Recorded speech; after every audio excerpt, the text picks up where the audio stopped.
Now you're seeing that these millennials and these Gen Zs, they can't make it on their own. They can't afford, in this particular case, $100,000 down. So maybe a little bit less, depending on your loan products and all that kind of stuff. But at the end of the day, a lot of these kids of the baby boomers don't have the down payment, right?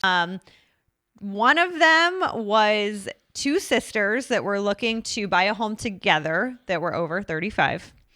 And half of the showings were parents looking to buy the home for their kids. Yeah. And so, by the way, the two sisters, that's an affordability issue. Mm-hmm. They sat down somewhere over lunch and said, listen, I can't buy a house. You can't buy a house independently. Let's do something together.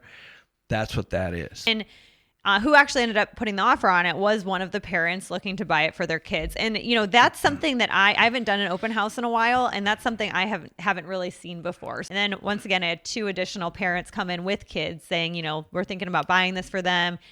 One was going to pay for the whole thing. Other was just going to assist with half and then let the kids pay for half. So it's just interesting. It's just showing that, what these boomers are realizing. They're the ones with the money.